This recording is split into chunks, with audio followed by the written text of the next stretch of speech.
सो hey guys, स्वागत है आप सभी का इस वीडियो में। आज के इस वीडियो में हम लोग जानेंगे ललित नारायण मिथिला यूनिवर्सिटी के पैट एंट्रेंस टेस्ट के बारे में, जो आपका पीएचडी के एडमिशन्स को लेकर के एंट्रेंस टेस्ट कंप्लीट कराया जाता है। सबसे बेनिफिशियल की बात यह है कि ये जो ललित नारायण मिथिला यूनिवर्सिटी है वो बैक सेशन के लिए एडमिशन ले रही है, यानी जो 21 से 22 का सेशन था जिसमें आपका पीएचडी का एडमिशन होना था, वो एडमिशन अभी तक नहीं हो पाया था। तो ये कह सकते हैं लेट सेशन के लिए एडमिशन लिया जा रहा है। और ये सेशन कौन सा है? 21 से 22 के लिए। और आप इस YouTube के थंबनेल में आप देख भी चुके हैं कि यहाँ पे नोटिफिकेशन में दिखा रहा है पीएचडी एडमिशन टेस्ट 21-22, यानी 2000 से 21 से 22 वाला बैच के लिए पीएचडी एडमिशन्स को लेकर के नोटिफिकेशंस ललित नारायण मिथिला यूनिवर्सिटी के द्वारा से जारी किया गया है। क्या है पूरा कंप्लीट नोटिफिकेशन, क्या है इसकी एलिजिबिलिटी क्राइटेरिया, क्या है इसका कंडीशन, क्या है इंपॉर्टेंट डेट, क्या इसका रहने वाला है प्रोसेस, तमाम सारे डिटेल्स के बारे में इस वीडियो में जानेंगे। सो गाइस, अगर आप चैनल पे पहली बार विजिट किए तो चैनल को जरूर सब्सक्राइब कीजिएगा ताकि प्रॉपर अपडेट आपको टू द टाइम मिल सके। एंड अगर आपको वीडियो पसंद आता है तो वीडियो को लाइक भी जरूर कीजिएगा। फिलहाल में चलिए वीडियो को स्टार्ट करते हैं, जानते हैं कि ललित नारायण मिथिला यूनिवर्सिटी की तरफ से जो पीएचडी का एडमिशन का प्रोसेस है, इसका क्या कुछ प्रोसेस रहने वाला है। सो गाइस, चलिए इस पूरे नोटिफिकेशंस को देखने के लिए मैं ललित नारायण मिथिला यूनिवर्सिटी के द्वारा डाउनलोड किया गया मैं पूरा इंस्ट्रक्शंस का लिस्ट लाया हूँ। इस लिस्ट में, इस नोटिफिकेशंस में क्या कुछ इंपॉर्टेंट पॉइंट बताया गया है मैं भी आपको पढ़ करके बताता हूँ। साथ में इसके ऑफिशियली वेबसाइट पे भी चलेंगे जहाँ से जो अप्लाई करने का प्रोसेस है इसके बारे में भी मैं आपको बता दूंगा कि अप्लाई आपको कैसे करना है, क्या इसका प्रोसेस रहने वाला है। तो चलिए वन बाय वन करके पढ़ते हैं और देखते हैं क्या कुछ आपके लिए इंपॉर्टेंट पॉइंट इसमें बताया गया है। तो सबसे पहले देख सकते हैं यहाँ पे नोटिफिकेशन है पीएचडी के एडमिशन टेस्ट को लेकर के, कौन सा साल है, 2021 से 22 वाले बैच है। और इसमें क्लियरली बताया जा रहा है कि ऑनलाइन एप्लीकेशंस को इन्वाइट किया गया है, किसके लिए? पीएचडी के एडमिशन के लिए। और साथ में कि आपको टेस्ट भी देना है एडमिशन के लिए। और कौन सा कोर्स है? पीएचडी कोर्स है। अगर बात की जाए ये कहाँ आपको अप्लाई करना है, तो अप्लाई करना है www.lnmu.ac.in पे, इसके ऑफिशियली पेज पर भी चलेंगे। साथ में आपको बता दें अप्लाई करने का जो डेट है वो आज से स्टार्ट हुआ है, यानी 24 जनवरी से लेकर के 10 फरवरी तक, विद लेट फाइन के साथ 15 फरवरी तक। यानी जो आपका अप्लाइंग स्टार्ट है वो आज से है, यानी 24 जनवरी से। और कब तक आपका चलेगा? वो चलेगा 10 फरवरी तक। लेट फाइन के साथ कब तक? आपका 15 फरवरी तक। अब लेट फाइन कितना है, अप्लाइंग चार्ज कितना है, चलिए आगे मैं आपको बताता हूँ। तो और अगर बात की जाए एडमिशन टेस्ट के बारे में कि एडमिशन का टेस्ट किस दिन होगा, तो वो होगा आपका 2 मार्च को। डेट रिलीज्ड है, देख लीजिएगा, थर्सडे का टाइम है। अगर मैं आपको एलिजिबिलिटीज क्राइटेरिया के बारे में बात करूँ कि एडमिशन लेने के लिए, यानी पीएचडी के कोर्स में अगर आपको एडमिशन लेना है तो क्या इसका एलिजिबिलिटीज क्राइटेरिया है। तो पहला क्राइटेरिया है आप मास्टर इन कोर्स होना चाहिए, यानी आपके पास मास्टर डिग्री होना चाहिए। मिनिमम कितने परसेंट के साथ? 55% के साथ। यानी आप पीजी किए हुए रहने चाहिए, यानी पोस्ट ग्रेजुएट आप रहने चाहिए। 55% आपका परसेंटाइल होना चाहिए। अगर आप किसी रिजर्व कैटेगरी के अंडर में बिलोंग करते हैं, जैसे SC ST BC EBC, या फिर अगर आप डिफरेंशियली एबल्ड है तो आपको 5% का रिलैक्सेशन मिलता है। यानी कहने का मतलब अगर आपका 50% भी पोस्ट ग्रेजुएशन में है तो भी आप इस पीएचडी के एडमिशन के लिए आप अप्लाई कर सकते हैं। ऐसे तो सारे कैंडिडेट को पीएचडी में एडमिशन लेने के लिए पीएचडी का एंट्रेंस टेस्ट देना पड़ता है, बट कुछ कैंडिडेट के लिए इसमें छूट भी है। अगर बात की जाए छूट किन के लिए, तो छूट है वैसे कैंडिडेट के लिए जो कि क्वालिफाइड होने चाहिए नेट में, जेआरएफ में, बेट में, या फिर पैट 2019 या पैट 2020 जो एलएनएमयू के द्वारा कराया गया है। अगर आप पैट 2019 या पैट 2020 में पार्टिसिपेटेड हैं और अगर आप क्वालिफाइड थे, या फिर अगर आप नेट जेआरएफ बेट जैसे एग्जामिनेशंस में अगर आप क्वालिफाइड हैं, तो आप इस पीएचडी एडमिशन टेस्ट के दिए बिना ही आप एडमिशन ले सकते हैं। साथ में दूसरा और भी कंडीशंस बताया गया कि और किन को छूट मिला है। तो छूट मिला है पैट एंट्रेंस टेस्ट से कौन नहीं दे सकते हैं, यानी बिना टेस्ट दिए हुए कौन एडमिशन ले सकते हैं। तो असिस्टेंट प्रोफेसर, एसोसिएट प्रोफेसर या प्रोफेसर जो यूजीसी के पे स्केल के अंडर में किसी भी यूनिवर्सिटी या किसी भी डिपार्टमेंट में अगर वो सिचुएटेड होंगे तो भी उनको छूट है। बशर्ते की कंडीशन क्या है, आप यूजीसी पे स्केल के अकॉर्डिंग आपके क्या होना चाहिए, आप पोस्टेड होने चाहिए। साथ में अगर बात की जाए नॉन टीचिंग एम्प्लॉय के बारे में भी बताया गया कि और किन को छूट मिला है। तो नॉन टीचिंग एम्प्लॉयज़ को भी छूट मिला है, बट कंडीशन क्या है कि 55% का आपका मार्क्स होना चाहिए, यानी 55% के साथ आप पीजी होना चाहिए। और आपका क्या होना चाहिए, मोर देन 5 ईयर्स आपका जो अपॉइंटमेंट है वो कम से कम मिनिमम आप जॉब में 5 साल होने चाहिए, तब आपको इससे छूट मिलता है। आगे अगर बात की जाए तो यहाँ ध्यान रखिएगा, जो भी कैंडिडेट को जिनको छूट मिलता है पैट के एंट्रेंस टेस्ट में, उनको भी अप्लाई करना पड़ता है फॉर्म को। साथ में जो एप्लीकेशन फ़ी है उनको पे करना है। बस अंतर क्या है कि उनको एंट्रेंस टेस्ट दिए बिना भी एडमिशन ले सकते हैं साथ में। बट ये भी कंडीशन है कि जिनको छूट मिला है उनको तो जो एंट्रेंस टेस्ट होने वाला है उसमें छूट मिलेगी ही मिलेगी, बट आपको जो इंटरव्यू है, आपको इंटरव्यू में क्या करना है, आपको पार्टिसिपेट करना है। आगे बढ़ते हैं। तो यहाँ पे जो अप्लाई करने का जो प्रोसेस है वो LNMU के ऑफिशियली पेज पे होगा। अभी मैं आपको वहाँ पर लेकर के चलूँगा। अप्लाई करने का कब तक डेट है ये भी आप समझ गए होंगे। अब बात की जाता है एप्लीकेशन फी में चार्जेस आपको कितना पे करना है। अगर अप्लाई करने के चार्जेस के बारे में बात की जाए तो अगर आप जनरल कैटेगरी से बिलोंग करते हैं तो ₹3000 आपको पे करना होता है। अगर आप SC ST EBC या डिसेबल्ड या EWS कैटेगरी से बिलोंग करते हैं तो आपको ₹2000 पे करना पड़ता है। अगर आप लेट डेट के साथ करते हैं यानी लेट फाइन के बारे में बात किए तो आपका 500 का लेट फाइन लगता है। वहीं अगर नेक्स्ट बात की जाए मोड ऑफ पेमेंट के बारे में तो पेमेंट आपका नॉन रिफंडेबल होता है, जो कि आपको ऑनलाइन पेमेंट करना पड़ता है। जब आप अप्लाई करते हैं तो आपको ऑनलाइन के जरिए से पे करना पड़ता है।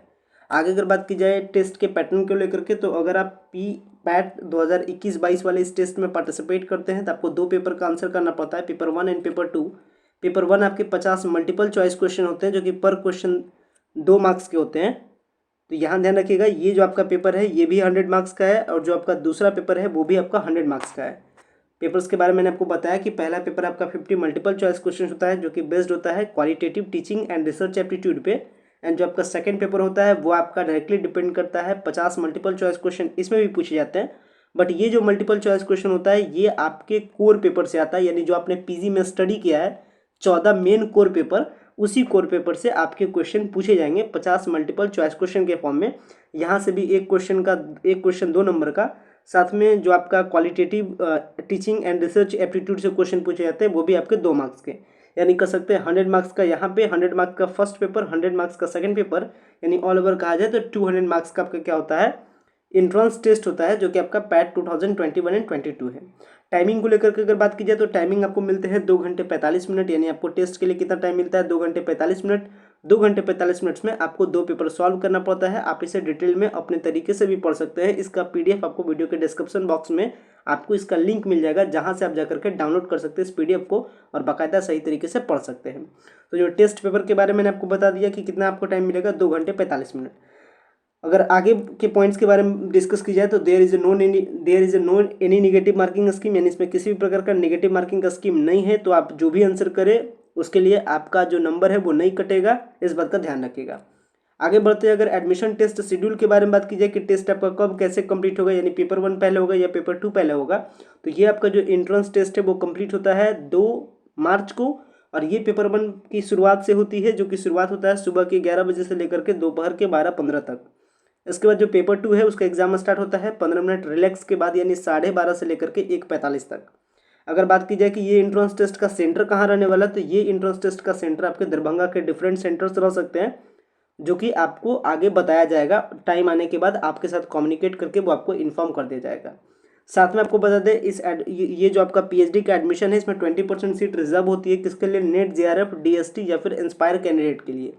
वहीं अगर बात की जाए सीटों के बारे में कि किस सब्जेक्ट में कितना सीट है, तो सीट के बारे में देख सकते हैं एंशिएंट हिस्ट्री में 2 सीट, बॉटनी में आपका 24 सीट, केमिस्ट्री में 20 सीट, कॉमर्स में 21 सीट, इकोनॉमिक्स में 25 सीट, एजुकेशन के फील्ड में 40, इंग्लिश में 33, ज्योग्राफी में 9, हिंदी में 72, हिस्ट्री में आपका 42, मैथिली में 26, मैनेजमेंट में 3, मैथमेटिक्स में 6, फिलोसफी में 19, फिजिक्स में 13, पॉलिटिकल साइंस में 30, साइकोलॉजी में 24, संस्कृत में 15 एंड सोशियोलॉजी में 16, उर्दू में आपका 15 एंड जूलॉजी में आपका 17 सीट आपके लिए रहते हैं। अगर नेक्स्ट बात की जाए रिजर्वेशन रूल्स के बारे में, तो रिजर्वेशन रूल अप्लाई होता है ऑन द रिजर्वेशन जो रूल अप्लाई होता है वो किसके अकॉर्डिंग अप्लाई होता है, स्टेट गवर्नमेंट के रूल्स के अकॉर्डिंग। तो जो स्टेट गवर्नमेंट का रूल है, जिस कैटेगरी को जितना भी बेनिफिट मिलना है वो इसके अकॉर्डिंग काम होगा। वहीं अगर बात की जाए कि पूरे टेस्ट के शेड्यूलिंग के बारे में कि कैसे टेस्ट कब कंप्लीट होता है, कब जाकर के फाइनल आपका एडमिशन होगा, तो ये इसका शेड्यूल है। शेड्यूल के अकॉर्डिंग जो आपका एडवर्टाइजमेंट है वो पेपर में कल एडवर्टाइजमेंट आया, आज से यानी 24 जनवरी से अप्लाई होना स्टार्ट हुआ है। 10 फरवरी तक विदाउट लेट फाइन अप्लाई होगा, 15 फरवरी तक विद लेट फाइन के साथ अप्लाई होगा। अगर किसी भी प्रकार का फॉल्ट है तो आपका करेक्शन होगा 16 फरवरी से लेकर के 17 फरवरी तक। 27 फरवरी को आपका एडमिट कार्ड जारी होगा, 2 मार्च को आपका एग्जाम होगा, इसके बाद 3 मार्च को आपका आंसर किया जाएगा। इसके बाद अगर किसी भी प्रकार का आपका ऑब्जेक्शन है तो आप अगेंस्ट द आंसर की आप ऑब्जेक्शन रेज कर सकते हैं 4 मार्च तक, और 14 मार्च को आपका फाइनली इसका रिजल्ट आ जाएगा। और जैसे ही रिजल्ट आता है फिर आपका 14 मार्च के बाद इसका इंटरव्यू का जो प्रोसीजिंग है वो प्रोसेस होता है। 20 मार्च को आपका जो इसका इंटरव्यू है वो इंटरव्यू कंप्लीट होता है 20 मार्च से लेकर के 31 मार्च तक। इसके बाद 10 अप्रैल को फाइनल रिजल्ट आ जाएगा और इसके बाद एडमिशन का काम 12 अप्रैल से लेकर के 17 अप्रैल के बीच में ख़त्म कर दिया जाएगा। इसके बाद फाइनली आपका एडमिशन का जो क्लोजिंग है वो आपका 24 अप्रैल को ये फाइनली समाप्त हो जाएगा। अगर पूरे एडमिशन के प्रोसेस में किसी भी प्रकार का आपको प्रॉब्लम हो तो आप इस कॉल पे, अगर आप इस नंबर पे डायरेक्टली कॉन्टैक्ट कर सकते हैं, जो कि नंबर है 9771884350। आप इस पर कॉन्टैक्ट करके आप अपने सारे प्रॉब्लम्स के बारे में जान सकते हैं। ये LNMU के द्वारा जारी किया गया ऑफिशियली नंबर है, जहाँ से आपको किसी भी प्रकार के प्रॉब्लम को लेकर के आपको हेल्प मिलता है। साथ में हम लोग चलते हैं इसके वेबसाइट पे, जहाँ से वेबसाइट से कुछ और भी डिटेल्स के बारे में जानेंगे, जिसमें मैं आपको बताऊंगा अप्लाई करने के प्रोसेस के बारे में, यहाँ से हमने चार्जेस के बारे में, साथ में एलिजिबिलिटीज़ क्राइटेरियाज के बारे में, इंपॉर्टेंट डेट्स के बारे में बहुत सारी इन्फॉर्मेशन को हमने इस PDF के थ्रू कलेक्ट किया है। हालांकि ये PDF आपको वीडियो के डिस्क्रिप्शन बॉक्स में भी मिल जाएगा, जहाँ से आप डाउनलोड कर करके आप अपने अकॉर्डिंग इसे देख कर समझ भी सकते हैं। फिलहाल में चलते हैं पोर्टल पे। सो गाइस देख सकते हैं ये रहा इसका पोर्टल, जिसका लिंक आपको वीडियो के डिस्क्रिप्शन बॉक्स में मिल जाएगा, lnmuuniversity.phd/default.aspx। ये आपका ललित नारायण मिथिला यूनिवर्सिटी का एप्लीकेशन फॉर PhD टेस्ट के लिए ऑफिशियली साइट है, जहाँ से आपको अप्लाई करना होता है। अगर मैं बात करूँ अप्लाई करने के प्रोसेस को लेकर के, तो अप्लाई बेसिकली 3-4-5 स्टेप में कंप्लीट होता है। सबसे पहला स्टेप होता है रजिस्ट्रेशन, जिसमें आपको क्या करना होता है, कुछ बेसिक डिटेल देना होता है, और इसके बाद आपको क्या कर जाना पड़ता है, रजिस्टर हो जाना पड़ता है। यहाँ पे देखिए बताया जा रहा है enter all basic details to be registered then proceed further for registration. अगर आपको अप्लाई करना स्टार्ट करना है तो फॉर रजिस्ट्रेशन से आप स्टार्ट करते हैं। आपका रजिस्ट्रेशन होता है, रजिस्ट्रेशन जैसे ही कंप्लीट होता है तो आपके मोबाइल पे या फिर आपके ईमेल आईडी पे SMS के थ्रू रजिस्ट्रेशन नंबर एंड आपका पासवर्ड सेंड कर दिया जाता है। इसके बाद आप लॉगिन करते हैं सेकंड स्टेप में। तो आपको क्या करना है, लॉगिन करने के बाद पूरा का पूरा आपको फॉर्म भरना है। फॉर्म भरने के बाद आपको क्या करना है, पेमेंट करना है। पेमेंट जैसे ही आप करते हैं, सक्सेसफुल आपका पेमेंट जैसे ही होता है, आपका एप्लीकेशन फॉर्म आपका जनरेट हो जाता है। आपको क्या करना है, इस एप्लीकेशन फॉर्म का प्रिंट आउट ले लेना है, ताकि आप जब डॉक्यूमेंट वेरिफिकेशन होगा तो उस टाइम आप इस प्रिंट आउट को दिखा सकते हैं और आप अपने एडमिशन के प्रोसेस को कंप्लीट कर सकते हैं। हालांकि हेल्पलाइन नंबर के बारे में भी मैंने आपको बताया, किसी भी प्रकार का फर्दर आपका एडमिशन इंक्वायरी हो तो आप इस हेल्पलाइन नंबर के जरिए से कॉन्टैक्ट कर सकते हैं। आशा करते हैं पूरा वीडियो आपको समझ में आया होगा, कुछ भी ऐसा इन्फॉर्मेशन नहीं रहा है जो आप नहीं समझे होंगे, और किसी भी प्रकार का आपका मन में डाउट रहता है तो आप कमेंट्स कर सकते हैं, ताकि आपके प्रॉपर जो सवाल है उसके सॉल्यूशन मिल सके। गाइज आशा करते हैं वीडियो आपको कंप्लीट पसंद आया होगा। वीडियो को इन करते हैं। Thanks a lot for watching this very important video.